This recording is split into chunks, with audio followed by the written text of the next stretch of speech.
Thank you. Thank you for being out here in the cold. Thank you for speaking truth to power.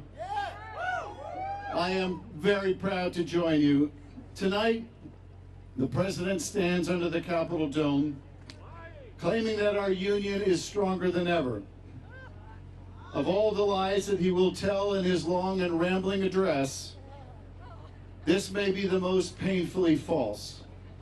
Due to his hate, his cruelty, and his indecency, we are more divided now than at any time since the Civil War. Trump's promises have all been broken. He promised to bring down costs, but inflation is up. He promised to bring back jobs, but manufacturing has fled. He promised to end trade deficits, but they have reached all-time highs. But no failure is more glaring, more significant, or more damning than his failure to bring our country together. In January of 2017, Donald Trump stood just a couple hundred yards from this place and took the oath of office for the first time, swearing to uphold the Constitution. As you recall, he painted a dystopian portrait of the country, which he described as American carnage. Little could we know at the time, it was less a portrait of the country as it existed then, as much as a prophecy of what he would seek to bring about in the future. For he has created chaos in our streets. Masked, heavily armed, and poorly trained ICE agents and Border Patrol forces sweep through major cities, demanding to see people's papers. In the United States of America, they are demanding to see people's papers. They have detained citizens and non-citizens alike, shot people dead through their windshields, and while laying face down in the street.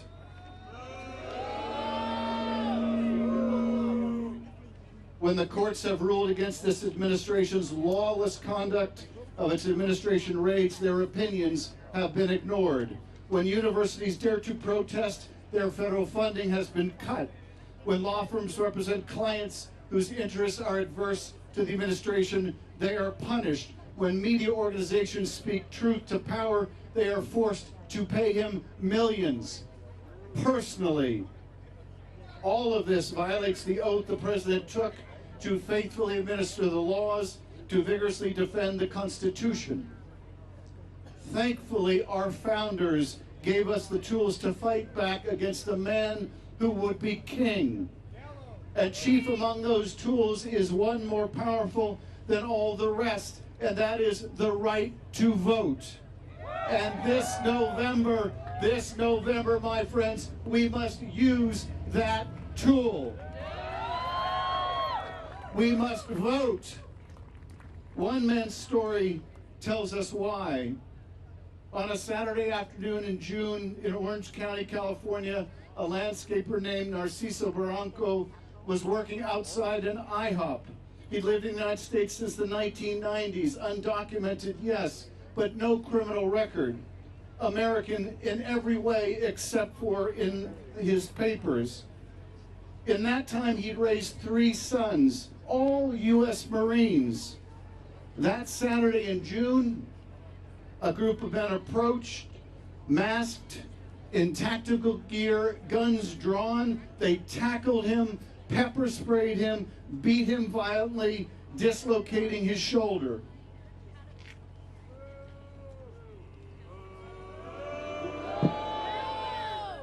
They detained him, no food, no water, no medical treatment for 24 hours. When he was finally able to get in touch with his family over the phone, he had one request of his sons. He asked them to retrieve his landscaping tools and finish the job he was doing. I wish just a few of my colleagues in that building on the other side of the aisle had the same dedication to their jobs, to their oath of office, to the Constitution of the United States. Narciso Barranco asked his sons to finish the job. His son, Marine Corps veteran Alejandro Barranco, couldn't be here tonight, but he sent me this to read to you. What happened, he said, didn't just happen to an immigrant. It happened to an American family. Families across this country are living in fear, separated by a system that has lost its humanity. We can protect our laws without abandoning our values. We are here because America must be better, fairer, safer, and worthy of the people who believe in it. Now, just a few weeks ago, Narciso Barranco thankfully had his deportation case dismissed by a federal judge. But tonight we must all heed the words of Narciso Barranco. We must take up the tools our founders have given us to protect our democracy and finish the job. Between now and November, the president will make every effort to discourage Americans from voting.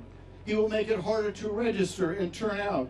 He may send ICE agents to polling places to intimidate our citizens. He will cast doubt on the results when his party loses.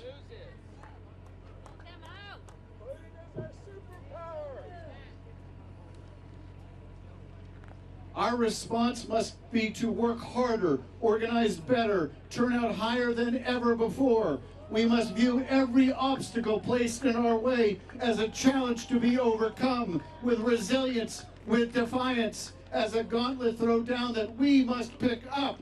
The fight for our democracy is a fight worth having, for it is democracy that makes all progress possible. And it is a struggle we can win if we pick up the tools we have been given and finish the job.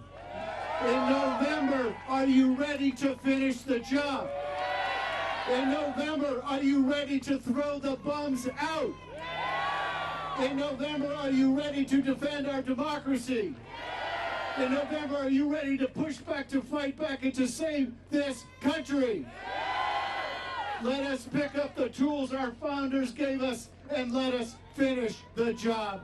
Thank you, and God bless you for being here. Thank you so much.